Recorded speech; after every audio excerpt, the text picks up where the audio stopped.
François Mitterrand dément les rumeurs de remaniement ministériel. Il annonce la réduction du service militaire à 10 mois. Quelques 540 réfugiés albanais arriveront demain à Marseille. Au total, ils sont 5000 à terminer leur périple européen.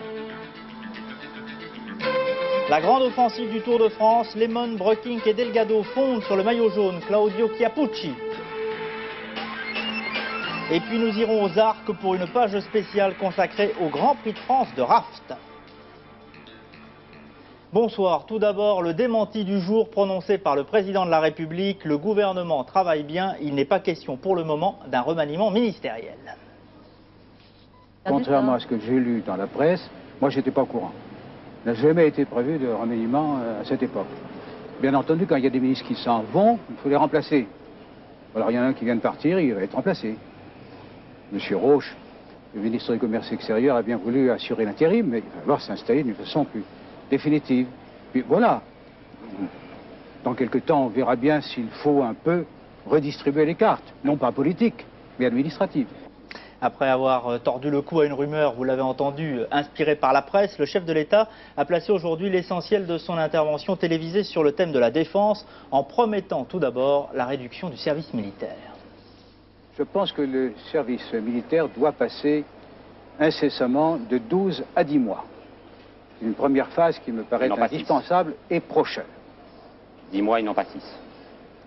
10 mois pour l'instant.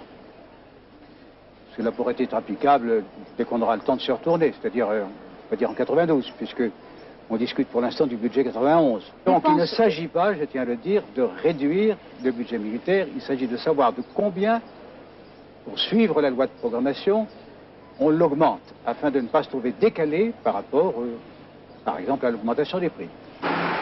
Budget de la défense, service national, pas d'effet d'annonce, mais des précisions importantes dans la bouche du chef des armées. Service à 10 mois, donc moins long, mais plus égalitaire, avec pour corollaire le recours à plus de volontaires, au-delà de la durée légale, 50 000 soldats, mieux rémunérés, d'où les implications budgétaires actuellement en cours d'étude. Budget de la défense 91, pas de réduction drastique, maintien au minimum du pouvoir d'achat des crédits militaires. Quant à la loi de programmation, on n'y touche pas pour l'instant, ce qui est voté est voté. En revanche, l'année prochaine, elle sera réactualisée. On verra alors s'il faut tailler dans les programmes ou les étaler dans le temps. Au détour de quelques petites phrases, François Mitterrand a aussi rendu, par exemple, un hommage appuyé aux écologistes et rappelé l'un des grands desseins de son septennat, la réalisation d'une grande Europe.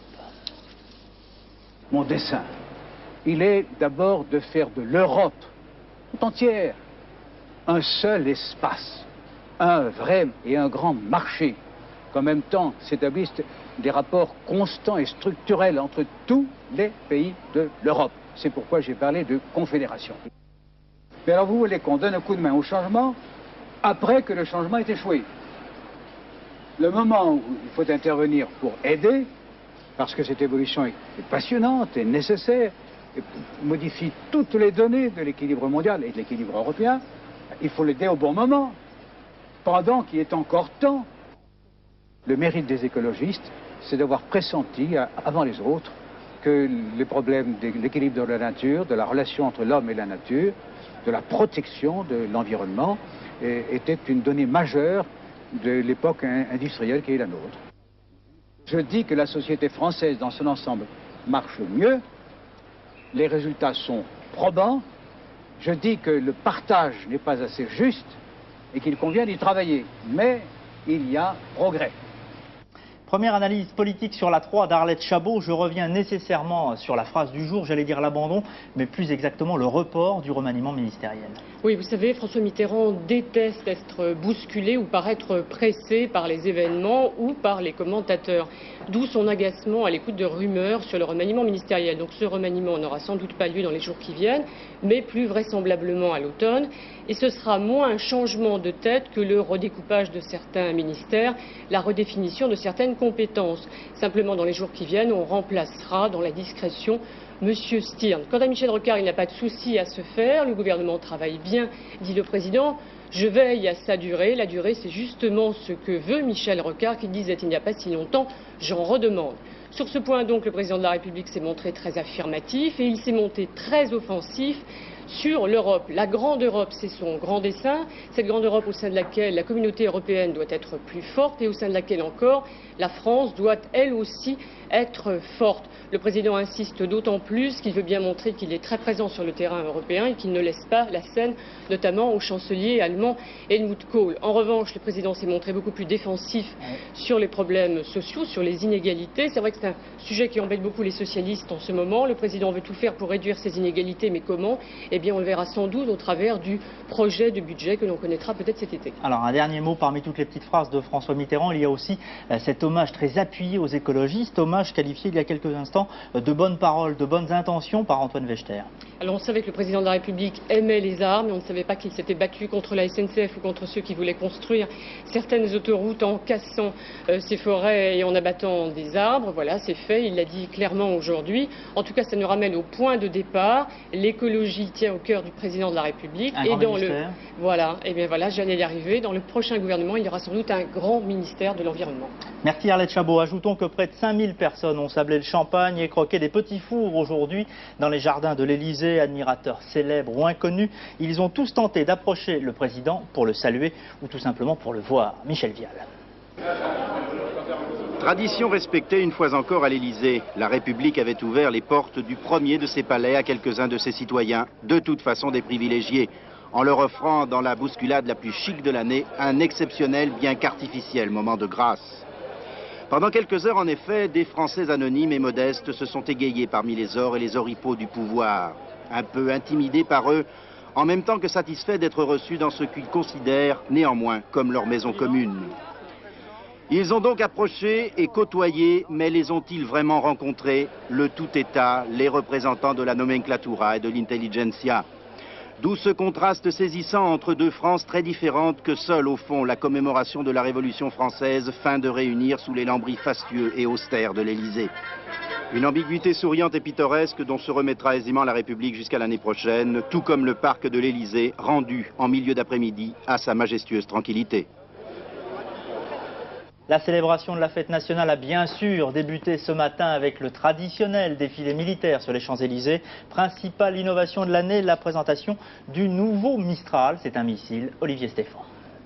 C'est par le traditionnel drapeau tricolore, dessiné dans le ciel par la patrouille de France, que s'est ouvert ce défilé du 14 juillet. Un super spectateur François Mitterrand pour une super production militaire de milliers d'hommes et de centaines d'appareils terrestres et aériens. Une classique, mais qui innove avec ses hommes par exemple, ceux du 4e régiment militaire adapté de la Réunion, présent pour la première fois, et qui a amené les dom-toms au cœur de la métropole. Thème du gigantesque défilé, les armées au service de l'indépendance nationale et de la paix en Europe et dans le monde. Et pourtant, sa vedette fut un petit missile solaire à très courte portée, ici à droite, dans son tube lance-missile monté sur la P4, le Mistral, présenté pour la première fois et qui à terme équipera toutes les composantes de l'armée française. Une démonstration de force, symbole bien sûr de l'unité nationale.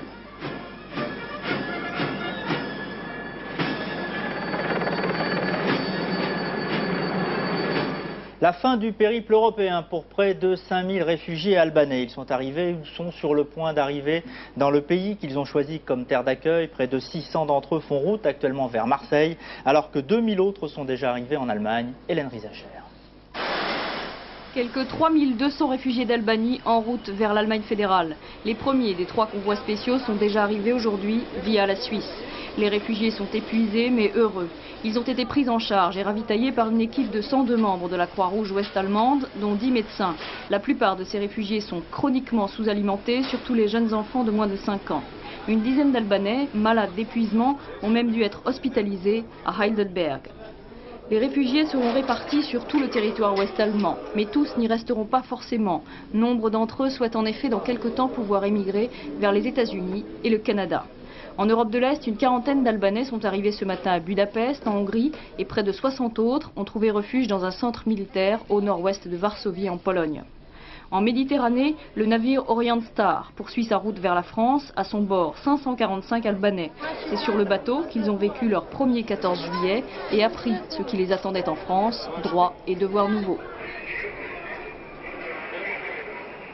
Précisément, à leur arrivée demain à Marseille, les réfugiés seront dirigés vers l'un des 4 centres d'accueil installés à Mourmelon dans la Marne ou encore à Creil dans l'Oise, à Saint-Astier en Dordogne. Vous le voyez sur cette petite carte. Donc, premier séjour à Mourmelon près de Reims, Creil, Saint-Astier en Dordogne ou encore à Aimance dans les Yvelines où leur seront précisés, Hélène Rizacher vous le disait, leurs droits et devoirs. À Aimance, près de Rambouillet, 135 chambres ont été aménagées. Les réfugiés albanais y goûteront leurs premières heures de liberté dans un cadre de colonie de vacances. Reportage Nathalie Darigrand, Marc Félix.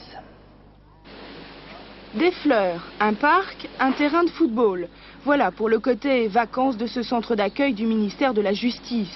Question, cela conviendra-t-il aux réfugiés? Ici, tout le monde se le demande avec une légère pointe d'inquiétude car il a fallu faire vite. La plus grande difficulté, ça va être de pouvoir les installer de manière confortable. Il est certain que le centre d'Évancé n'est pas fait pour ça. N'a pas l'habitude d'accueillir des réfugiés. Alors comme dans toute situation imprévue, il y aura certainement quelques, je ne dirais pas dérapages, mais enfin quelques hésitations, mais ça va être vite compensé. Face à l'urgence, 15 militaires sont venus prêter main forte. Ils sont chargés de l'accueil et de l'infrastructure. Avec les responsables du centre, ils ont préparé les chambres. Résultat, tout le monde aura un lit, une douche et de quoi manger. Après, mais après seulement, on leur parlera d'insertion. Il va se mettre en place une organisation pour préparer leur insertion future, je dirais, dans la société française. Bon, un bilan de scolarité, illettrisme, apprentissage du français pour ceux qui désirent l'apprendre. Ici, on s'est donné 6 mois pour aider les 135 réfugiés albanais. Le pari est de taille, mais on joue l'expérience. La spécialité du centre, l'insertion des jeunes en difficulté. En Union soviétique, Mikhail Gorbatchev apparaît comme le grand vainqueur du 28e congrès du PCUS qui s'est achevé hier soir. Il a consacré la suprématie de l'État sur le parti, un fait sans précédent analysé par Sylvie Levet. Heureux, Mikhail Gorbatchev. On attendait l'éclatement de son parti, mais c'est un véritable lifting que le chef du PC soviétique a dévoilé à la tribune du 28e congrès hier soir. Désormais, plus aucun membre du gouvernement n'est représenté au sein d'un parti fondamentalement rajeuni, à l'exception de Mikhail Gorbatchev, lequel d'ailleurs a promis que le cumul de ses 2 fonctions de président de l'Union soviétique et de premier secrétaire du PC ne serait que temporaire. D'ailleurs, son homme de main, Vladimir Ivachko, à l'extrême droite de l'écran, élu jeudi au poste de numéro 2, doit permettre au président de se dégager de sa lourde gestion du PC. Car désormais, dit Gorbatchev, le parti doit être au service de l'État et non pas l'inverse, comme c'était le cas depuis Lénine. Message reçu 5 sur 5 par 3 hommes, 3 réformateurs qui avaient préféré au parti dès jeudi la présidence de la Russie et les mairies respectives de Moscou et de Leningrad. Ils avaient osé déchirer leurs cartes. De ceux-ci, Mikhail Gorbatchev ne veut pas, du moins pas encore en apparence, sans doute pour éviter que l'hémorragie ne se propage anarchiquement. Le parti vit et vivra, a fini par conclure le président. En tout cas, il semble bien armé pour survivre un temps encore aux côtés de la perestroïka.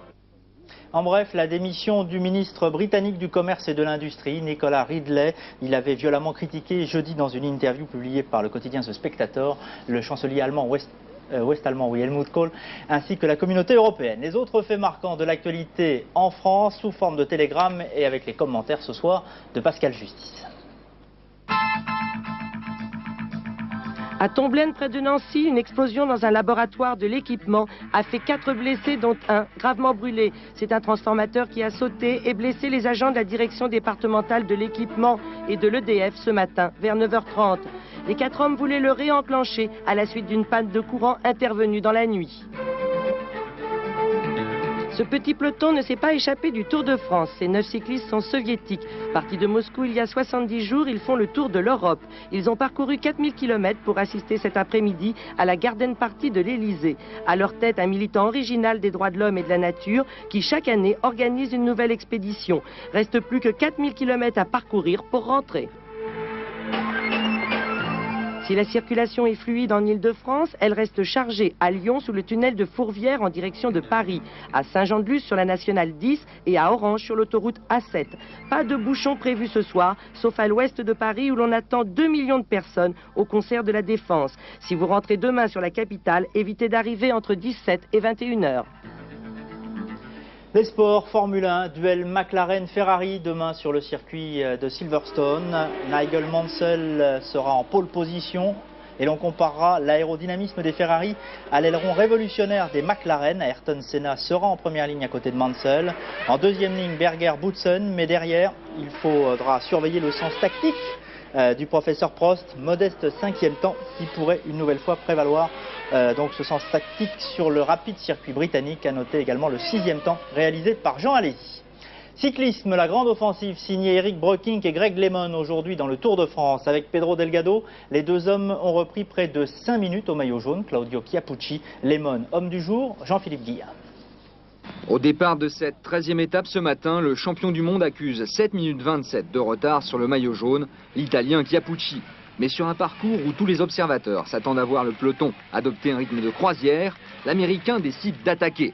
Très vite, son grand rival, l'Espagnol Pedro Delgado, concède une trentaine de secondes. Et derrière, Ronan Pinsec craque, il n'arrive pas à suivre Chiappucci. LeMond est alors condamné à poursuivre seul son attaque sur les terres de Roger Zanier, le patron de l'équipe Z, qui pour des raisons économiques refuse de passer inaperçu à Saint-Étienne. Pourtant, à 200 mètres de l'arrivée, LeMond répugne à disputer sérieusement le sprint final. La victoire d'étape ne l'intéresse pas. En véritable leader de sa formation, l'Américain privilégie la 3e place du classement général à 2 minutes 34 du maillot jaune. Demain, l'étape Le Puy-en-Velay-Millau va lui permettre de poursuivre cette fin de tour spectaculaire. Et ce soir, seuls Pedro Delgado et Eric Breukink semblent en mesure de l'empêcher de gagner son 3e Tour de France. Nous vous proposons maintenant une page spéciale consacrée au Grand Prix de France de Raft. L'un de nos envoyés spéciaux, Hervé Dutu, nous attend au cœur des Alpes. Il est installé aux Arcs. Hervé, le Raft, en quelque sorte, c'est le plaisir conjugué des émotions, de l'eau. Merci Eric et bienvenue aux Arcs, ou plus exactement sur les bords de l'Isère, à l'occasion du 6e Grand Prix de rafting de France. Mais au-delà de cette compétition très joyeuse qui regroupe beaucoup de grands noms du sport, du showbiz et de la presse, ce que nous voulons au cours de cette page spéciale à FR3, c'est vous démontrer, à l'heure où les problèmes d'environnement sont devenus essentiels, qu'il y a une autre alternative aux vacances au bord de la mer et qu'on peut faire beaucoup de sports, souvent méconnus, dans des cadres naturels, puisqu'ici nous nous situons donc aux Arcs, à la montagne. De tout cela, nous parlerons en compagnie de nos invités tout à l'heure, mais pour l'heure, je vous propose de vous initier aux joies du rafting en compagnie de Caroline Sins et de Joseph Stuart. Mieux vaut être sur le raft que dessous, ça c'est le premier point.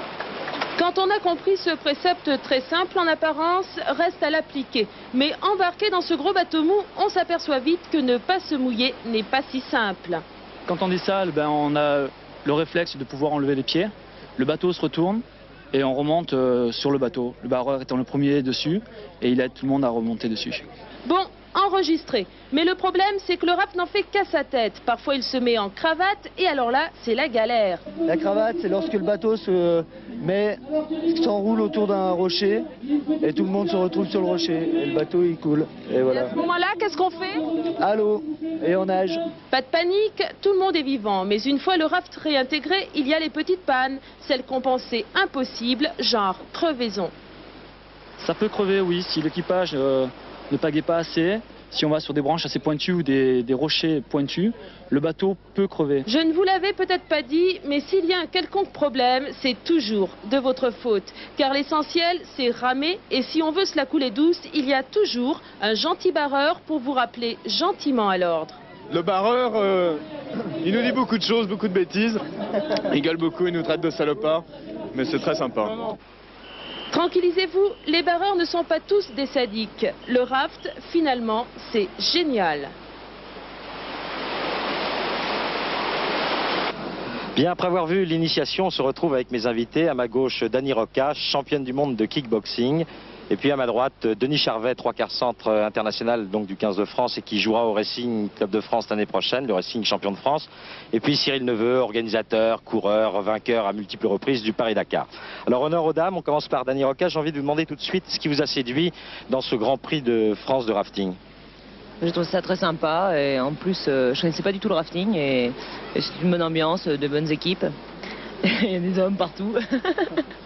Non, c'est super sympa. Et c'est une bonne expérience. Denis, vous, ce n'est pas la première fois que vous venez ici. Vous êtes même presque un habitué. Faut dire, je suis venu une fois en 87, mais on a voulu faire un bateau de rugbyman cette année. On s'est vite aperçu que les bras, ça va le dimanche, mais pas forcément le samedi au rafting, parce que la technicité est quand même très importante, voire primordiale. Ce qui fait qu'il faut avoir un bon rythme, il faut être synchro, et ça ne veut pas dire de pagayer très fort, ça veut dire être bien synchro. J'imagine que comme dans tous les sports, ça demande beaucoup d'entraînement, comme au rugby, comme ailleurs. Oui, ça demande beaucoup d'entraînement, mais nous on avait un excellent barreur, donc ça s'est bien passé, mais le plus dur reste à faire demain, puisque nous faisons le final demain matin à 10h. Cyril, alors vous, on vous voit beaucoup plus sur les pistes des déserts, en montagne, peu au bord de la mer. Est-ce que c'est une façon d'être au goût du jour, de prendre en compte tous les problèmes d'environnement qui sont essentiels actuellement ? Oui, c'est vrai. Bon, Manon, moi, faut vous dire que j'aime, c'est vrai, avant tout la nature. Et puis là, l'eau vive, eh bien, c'était un élément que je connaissais par mon père, parce que mon père a été champion du monde de canoë. Alors, je connaissais, mais très très jeune. Et puis là, se retrouver tous les ans au Grand Prix de rafting, c'est avec joie, parce qu'on se retrouve avec tout milieu, comme des rugbyman, comme des artistes. Et ça, c'est vraiment très sympa, parce que je vois dans notre bateau Breitling un composite de tout genre de pilotes, aussi bien automobiles, et de gars comme planche à voile, comme Fred Beauchesne. Et ça, c'est très sympa. Et puis je dois dire qu'on souffre quand même sur le bateau parce que, comme l'a dit Denis, eh bien, il faut quand même pagayer avec ses bras. Mais il y a beaucoup de techniques et je crois que le barreur, il fait pour beaucoup. Voilà, nous avons vu l'aspect initiation. Maintenant, place à la compétition et aussi à la grande fête qui a eu lieu hier soir. Ce n'était pas triste, vous allez voir. Reportage de Caroline Sins et Joseph Tual. Ils acceptent de tous se mélanger, les gros et les petits, qu'ils soient sportifs, journalistes, acteurs ou anonymes. Pour une fois, ils ne peuvent pas frimer, difficile quand on ressemble à un homme grenouille et qu'on a la tête comme un œuf de Pâques. Premières explications techniques du barreur, seul chef à bord et premières angoisses. Mais vous ne vous paniquez pas si le bateau est en marche arrière. À ce moment-là, on se retourne et on regarde ce qui se passe derrière. Certains mettent au point une méthode infaillible pour bagayer en rythme. Un coup de sifflet, tout le monde en avant. 2 coups de sifflet, tout le monde en arrière, d'accord ? Du côté des abeilles, on s'affaire, couleur or pour 7 championnes du monde embarquées sur le même raft. On est le seul bateau féminin, donc on a toutes les chances, on est moins lourd, donc peut-être qu'on ira plus vite. Le grand moment est enfin arrivé, se mettre à l'eau. Le barrage de Tignes est ouvert, le débit est de 30 mètres cubes. La température n'est que de 8 degrés. Mieux vaut ne pas faire un plongeon.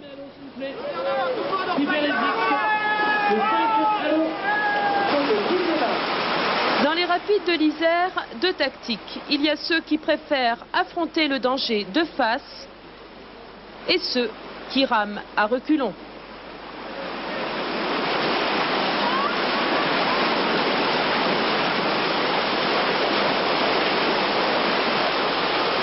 Le résultat est le même, tout le monde se retrouve entier à l'arrivée.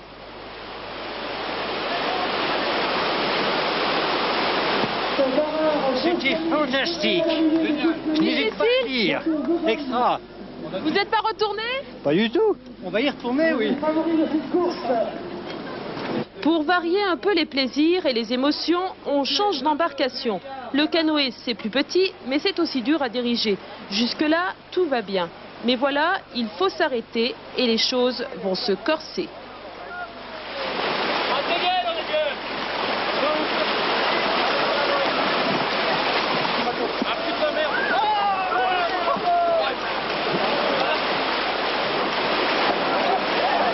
Pour certains, en revanche, la vie est un long fleuve tranquille.